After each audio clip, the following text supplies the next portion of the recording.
Welcome to LawFlip. Every week we change it's LawFlip, okay? Welcome to episode 82. Could you believe that, Arian? 82 times you had to look at my face.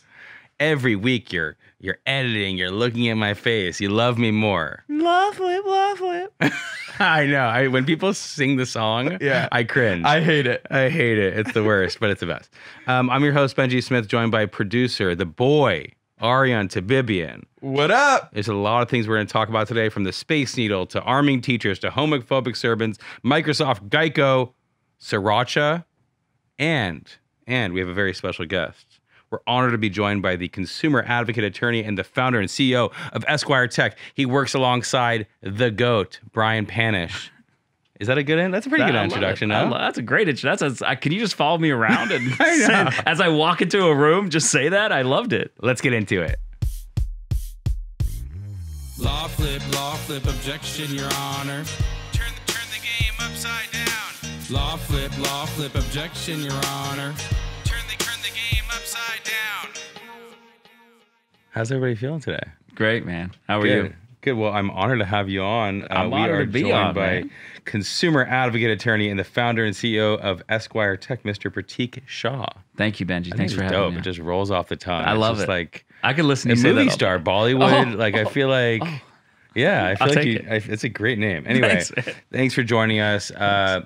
You are a lawyer. I am. I'm going to tell you what you are. Okay. You're a lawyer. You do a podcast. Yeah. You know that, right? Yep. And then you also run a tech company for lawyers. That's right. That's exactly right. You're also extremely good looking. Thank you.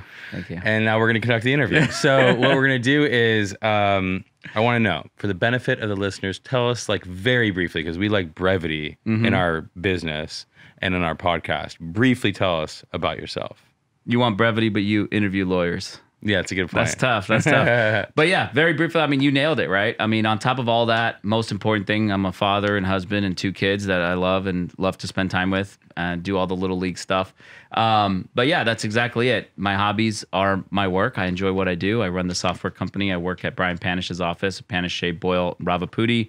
And as you mentioned, I have a podcast that's kind of fun, and we just like to have fun with it. Yeah, following up on where you work. So we've talked about Brian Panish before. Yeah. Brian Panish is the GOAT. You see a lot of people with billboards, and they're the best law firm in LA or in California. You see them bragging and all this stuff. What people don't always realize is that a lot of those firms have been built on the backs of one Brian Panish. Is that true? Oh, wow.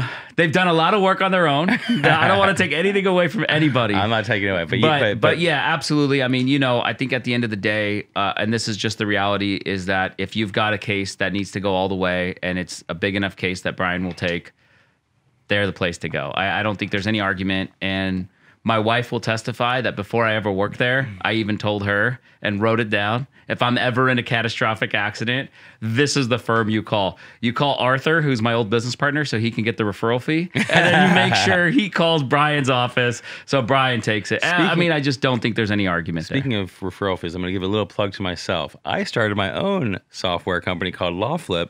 Same name as the podcast. That's right. You can find us at www.lawflip.com, and you get referral fees by posting your cases on there. Other lawyers come on, they bid for them. It's beautiful. You'll love it. I'll sign you up. Awesome. We'll talk about it after. Yeah.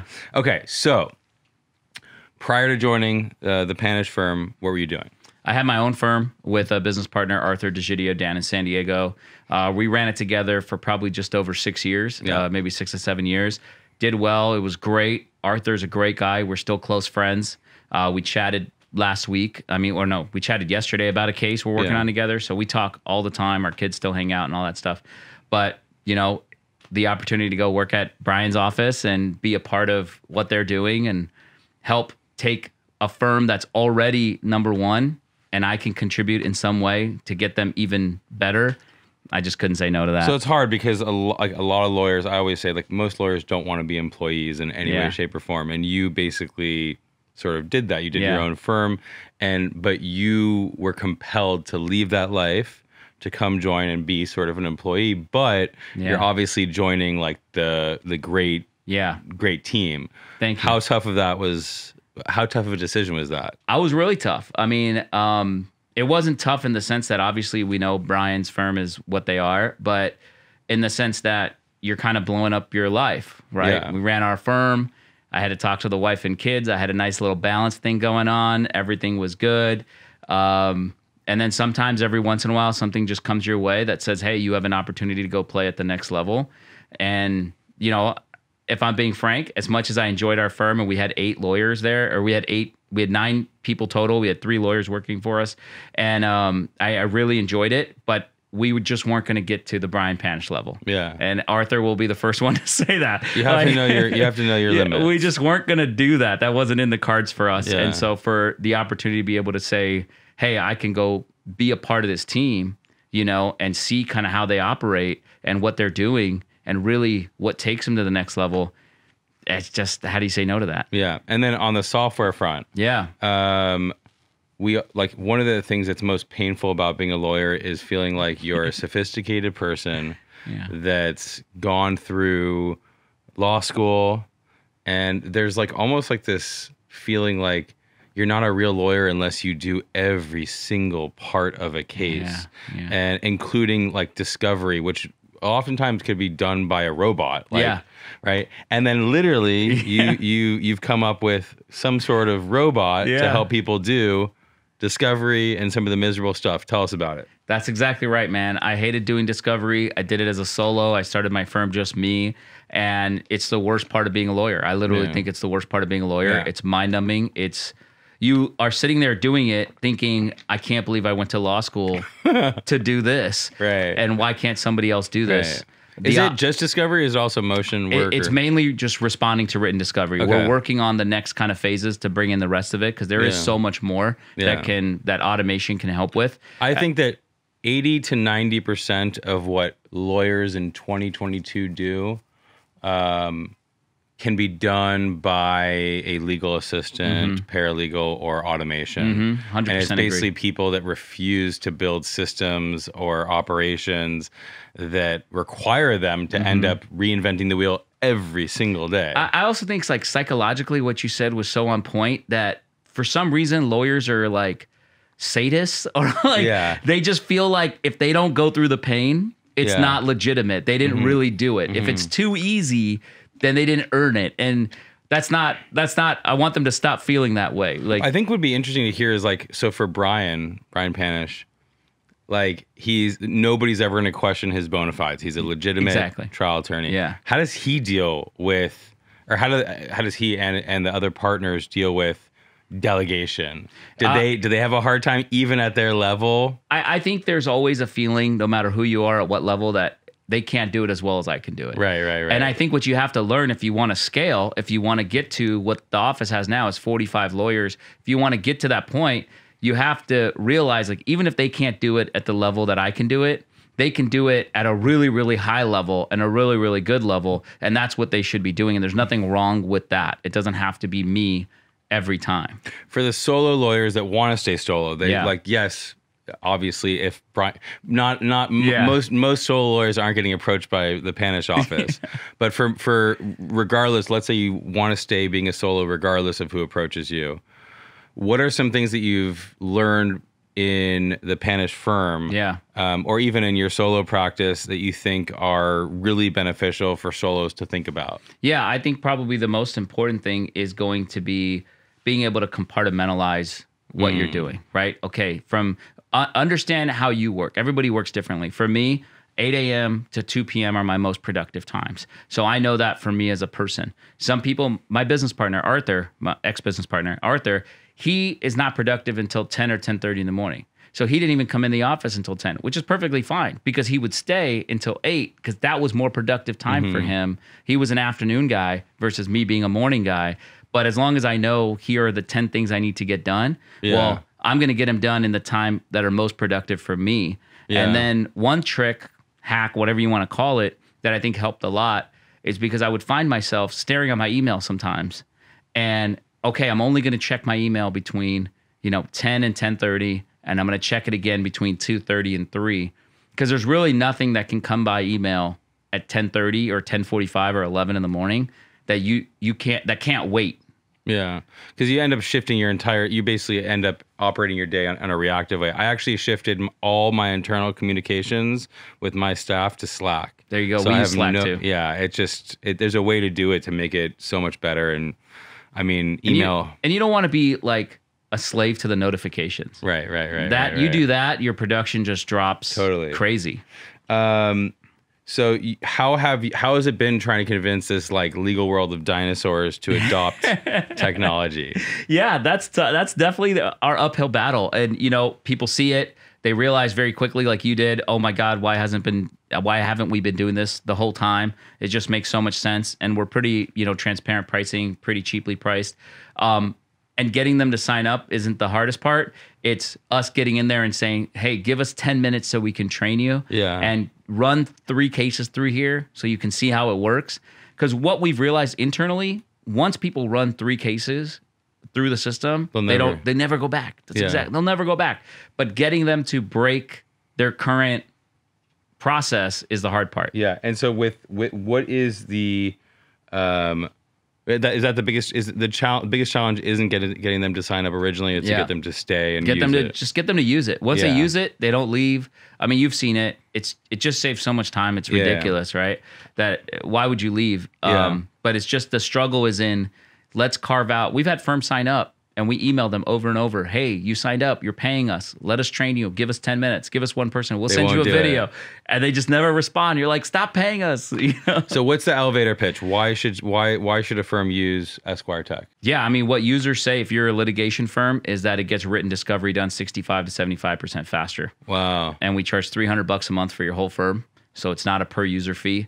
And it's that easy. How has it been, like the whole process of being a software company while being a lawyer, while being a parent, while being a husband, all this stuff? Oh, it's fun. It's fun. I love it because there's times where, we sit around the dinner table, the kids and I, and I'll bring up something that we're dealing with in business. And what'll be crazy is my 11-year-old will say something sometimes and you're like, it is just that simple. Like, you're right.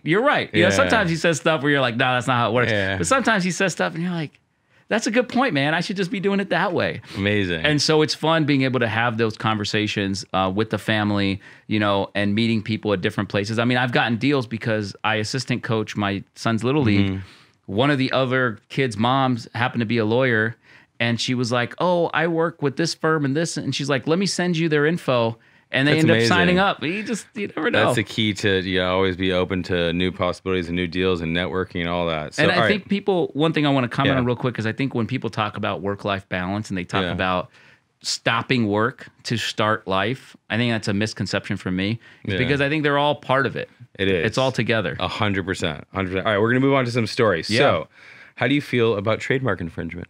Oh, yeah. I don't know too much about it, but I know a little bit. All right. So we got a case in Seattle. So the famous landmark Space Needle, the plaintiff, according to the Seattle Times, the owner of the Space Needle has filed a lawsuit against a Seattle coffee shop.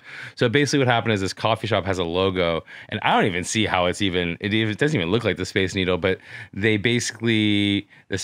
owner of the Space Needle went after them, sent a bunch of letters, they didn't respond, they filed a lawsuit. And so they ultimately said, the Space Needle said, we're not looking for damages. We're not trying to crush this little coffee shop. Yeah.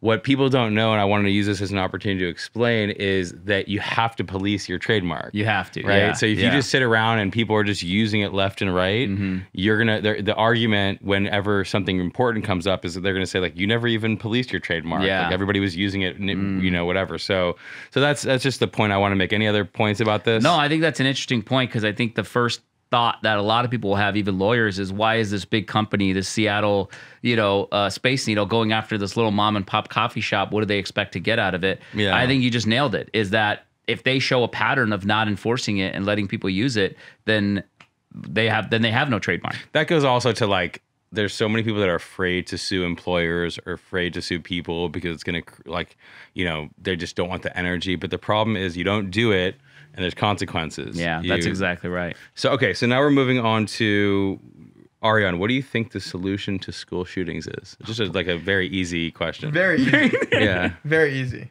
Yeah. What's the solution? I don't know. Maybe gun control? I could be wrong, though. Yeah. Complete. Do you want the guns taken away? I would love to see the guns taken away. Not all of them. I like myself a nice pistol. Ooh, I see. This is the thing. You ask questions. They always say trial attorneys, you're never supposed to ask a question you don't know the answer to. I did not expect this answer whatsoever. I think the rule is the opposite for podcast hosts. You only ask questions you don't know the answer to. Exactly. Yeah. So I did not know that you would like a pistol. I mean, I'm not out here like get rid of all the guns. But look, Arian has a dark side to him. I mean, listen. I'm not saying that being a gun owner is a dark side, but like, there's a little bit of like I did not expect that from you. Raised by Republicans, come on. That's true. Fair. Okay. Yeah. All right. So gun control. Ohio thinks you should arm teachers. What do you guys think about that? Man, I feel bad for the teachers. They're already so underpaid. They're already so overworked, and now we're asking them for more stuff. I think that's a tough ask. Toughest job in the business. Yeah, being a teacher. Ask. You ask them to like take care of our kids. Yeah. And then they got to get strapped up and then be prepared to disarm a guy with an automatic or semi-automatic shotgun.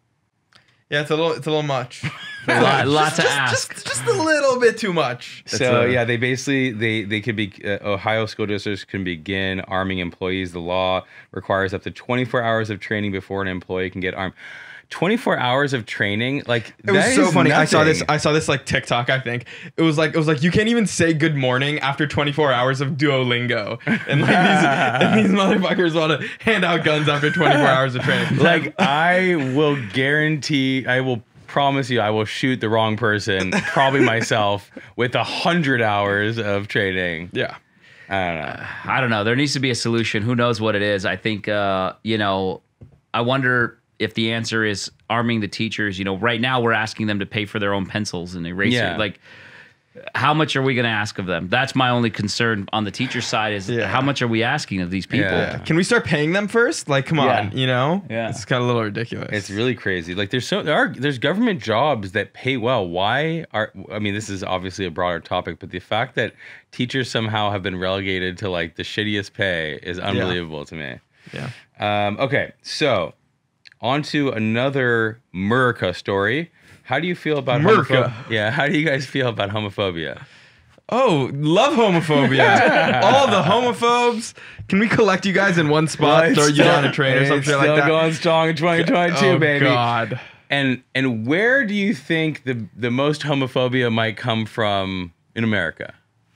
There's this little bit between Los Angeles and New York. No, I didn't mean to say geographically, but like in what... It's in religious circles, and I'm all for religion, but so we're going for light topics on the podcast. Yeah, got it. Okay, yeah, religion, politics, gun guns, control. Got it. Okay, I like it. So a lot of pastors have this stupid idea where it's just like God loves everyone and God hates the sin but loves the sinner. But people have taken this to such an extreme where this pastor is saying that gay people should be shot and every single gay person should be killed. Arian, what should we do with pastors like this?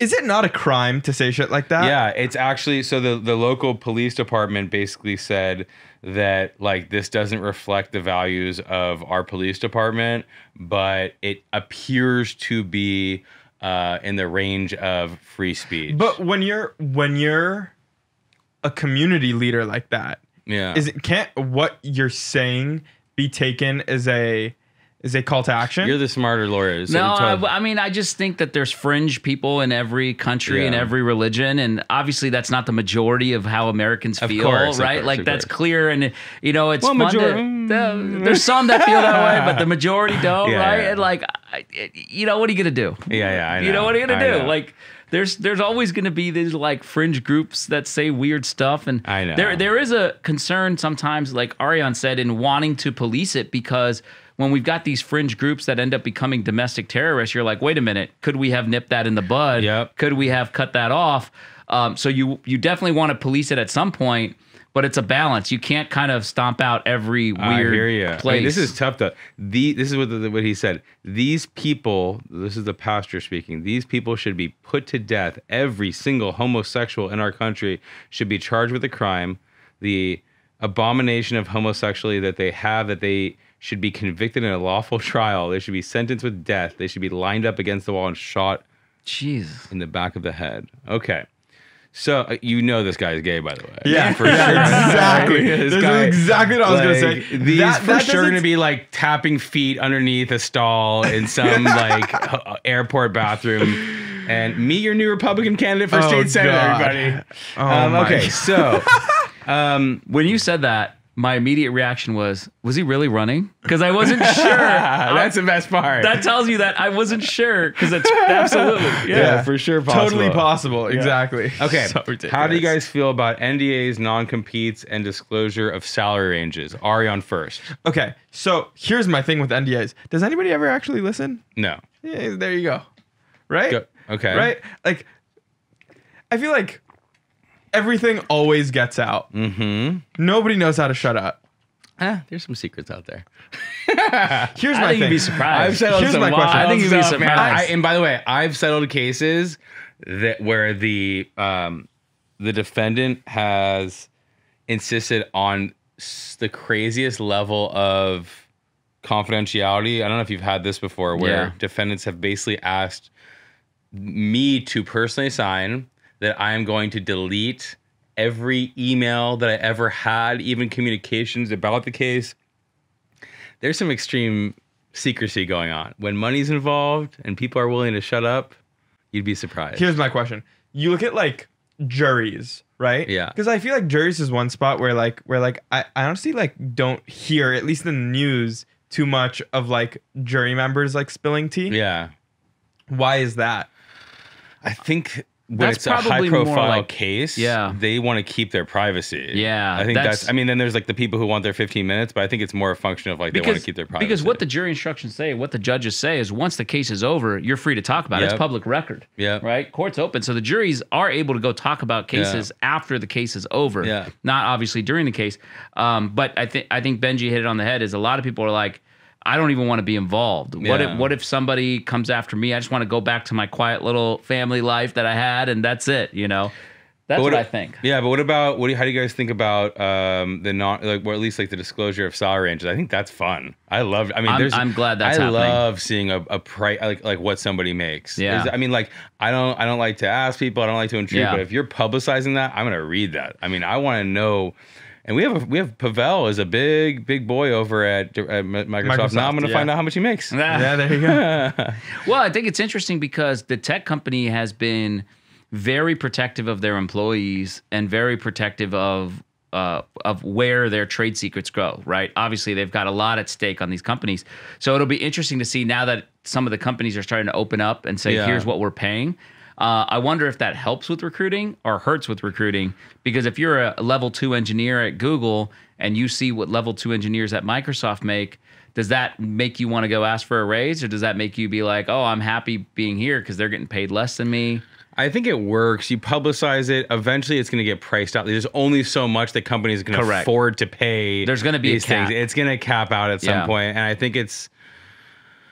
I don't know how I feel about it. I actually don't know how I feel about it. I think obviously transparency is good for a lot of things, but how it's going to affect the tech companies is actually very interesting to me, because I think you're right. It is a very interesting question of if the companies are gonna continue to fight at higher prices for these employees or not. Right. I would have to believe, at least the way that it tracks in my head is that it wouldn't help the employees. I think it keeps prices lower. That's it. Because you get to see like, hey, like these other people aren't That's making it. that much. That's like it. we're not gonna like outbid. Because companies can't collude. They can't, like, the CEO of Microsoft can't call the CEO of Google and say, how much you paying your engineers, right? They can't do that. But this is a way of doing that. yeah, it's true. This is a way of I'll tell saying, you here's what, how much we're paying our people. From a It's consumer's public. perspective, not from an employee's perspective, but from a consumer's perspective, I love when places take negotiating off the table. So, for instance, like for me, when you buy a car like a Tesla or something, like the fact that you can't negotiate it, it makes me happy because I think that everything's negotiable. Right. I went and Yeah. bought a couch Yeah. at Bob's Discount Furniture. Okay. This guy, first of all, he's crushing life. This guy, 180 stores. He's partnered with Bain Capital. He's crushing life. He's not Mr. Bob Littletown. Bob's Discount Furniture. Yeah. This guy, I go in there. I'm talking to the salesperson. I asked her every which way, you name it. Okay, so if I do this, I get a discount. This, she's like, nope. I'm like, can I get some couch cleaner? Nope. I like that. So I kind of like the idea. Like when I go to Gelson's, I'm thinking like, can I get some money off this Homophobia? Yeah. They say no. They say no. No, I don't really do that. But you should. But is that because, do you like taking it off the table because, one, you know you're getting the best deal and it is what it is and no one's getting a better deal? I don't want to feel like somebody's getting a better deal than I am getting. I also just, it's innate to think that there's more on the table. Yeah. Whenever you're negotiating a settlement, you want to get the best thing for your client. And like, I just always, I think I've used. Do you think that makes you a less happy person? Yes. Interesting. Yeah. I just enjoy the game of negotiating. I negotiate with my kids all the time. But I think that if you're in that, I think that there is a very good argument that the more sophisticated, the smarter, the more you know about humanity, the tougher it is to be like chill. The harder it is not to have anxiety. Listen. I'm with you with the whole like, you're saying the opposite of ignorance is bliss. You're saying like the more you know, the worse it is, which is the same exact thing, right? Yes, and I do believe that to an extent. Yeah, and so I believe that. I think that though that what you're doing is different because what you're doing is to a fault. You're like, is there more on the table? Like scratching your neck, kind of like, you know, like. But what I'm telling you is, I like taking that off the table because I like when a place I don't believe it. Here's the thing. I don't believe that Bob's Discount Furniture actually is like that. I didn't believe it. I now do. I literally every single way I try. It's crazy when and you like, still went home thinking there was something else. I left something on the table there. No matter what, you're gonna think that because you're neurotic. Because that's how lawyers are. That's how lawyers are. Okay, you can't help it. Anyway. And just for the record, there's no discounts on EsquireTek either. Just I want you to know that. I'm just kidding. Yeah. No, but that is for real. I mean, we're $300 a month. We're so cheap. There's no chance. There's no chance. There's a discount available. Not anymore. Not anymore. Now that you said that, not anymore. Okay. Put LawFlip in as a code for 10% more to pay more. I like that. Yeah, you pay more. That. Okay. This is a good one. Okay. Who's a fan of Sriracha? Raise your hand. Oh yeah. Who isn't? I like it. Don't love it. Okay. Interesting. Why? I love buffalo sauce, man. I love a buffalo sauce. You give me a good buffalo sauce with ranch, that's where it's at. Okay, here's my question. What do you put Sriracha on? No, I'm going to put Sriracha. If the Sriracha is the hot sauce available, I'll put a little bit of Sriracha. No. You walk into a restaurant, everything's available. First of all, hot sauce is for everything. People don't understand. Like, if you have a good hot sauce, it's for literally everything. Salads, bowls, sandwiches. Eggs. There's nothing. Eggs. There's nothing that a hot sauce isn't for. I'm a Cholula guy. Cholula's fair. Tapatio, decent. Decent. Cholula, Sriracha are probably my top. By the way, Truff is the newcomer. I've heard that. Truff isn't that good. I'm sorry. Truff is pretty good. Truff is pretty good because it's kind of like a saucy type situation. It's good. Anyway, there's a shortage right now of Sriracha. The maker of the popular condiment said it was suspending sales over the summer due to a shortage of chili peppers. Is there anything that's not short seriously. right now? Everything. It's funny, when I read this story yesterday, I literally immediately went and bought 4 bottles of Sriracha just to make sure. So you're the hoarder. He's the hoarder. He's the guy like stealing the Sriracha out of the old grandma's hands. That's mine. You're one of those creeps that like fills their gas trunk, the back of the, what is it called? The bed of your truck with gasoline. Right, exactly. So anyway, toilet paper 2020, gas 2021, Sriracha 2022. Yeah. Let me add this though. I just recently. I doubt any of you guys watch this. Hot Ones with no. Wait, is that was Post Malone just on there? Post Malone was just on Hot Ones. By the way, I've heard of it. Post Malone album, fire. Love Post Malone. He was just on Howard Stern. I just listened to him. Two of the goats talking to each other. The album, when it first came out, I was a little like scared that it wasn't going to be Post Malone worthy. He really is the greatest. I don't know if you guys. I'm glad you enjoy yourself. Oh, my kids are now they know every song on the new album. That's except awesome. The ones with the bad words, of course. But anyway, The great Sriracha horde of 2022. There's a shortage of everything. So let me say, it. so Hot Ones, they have 3 hot sauces. Hot Ones is the show. They eat chicken wings. They get spicier at each wing, and they conduct an interview while you're eating these extremely spicy chicken wings. 3 of the hot sauces on their 10 hot sauce scale, they make themselves. One of them is called Los Calientes. They sell it on heatness.com. It probably pairs up with Sriracha for my favorite. Oh, so Sriracha really is like in the top for you. Yeah, it's probably Los Calientes, Sriracha, and then Cholula. Okay. My wife puts Sriracha on everything. Really? Pizza, eggs, you name it. Pizza with hot sauce. On everything. Everything. Anything. Okay, let's get off to it's still a little bit light, but crazy story. When insurance companies, well, here, let's just get to the story. Basically, this woman sued a gentleman for contracting HPV from an insured member in his automobile. She contended the man caused her to be infected with the STD despite being aware of his condition. And the insurance company, basically there's a long battle. She won $5.2 million. And GEICO, the insurance company, is going to pay this amount. How, Pratik, did this happen? So I think it's interesting because I think what everybody needs to know is she sued him directly. Right. She didn't sue the insurance company, right? People have that misunderstanding. Heads up, right? She sued him directly. He's insured by GEICO.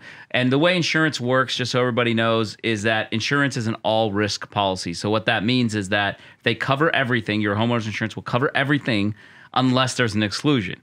And so what you've got is you've got one page that talks about what they cover, and then you've got 66 pages talking about what they don't cover of every exclusion you can think of. So your new policies, all your GEICO policyholders are going to get an email in the next couple of weeks that say, we've changed our terms and conditions. Please sign here. And there's going to be an exclusion for that. STD, But, you know, I think this is, you know, the way that whole article is framed, it makes me also think that this is a little bit of GEICO's PR machine at play of continuing all the, hey, people who sue are bad and look at all these crazy claims and people get millions for nothing.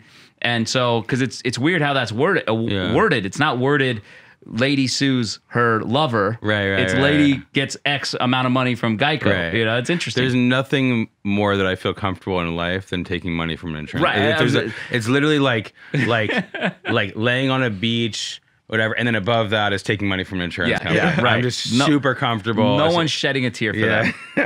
Anyway, so we are moving on to legal tip.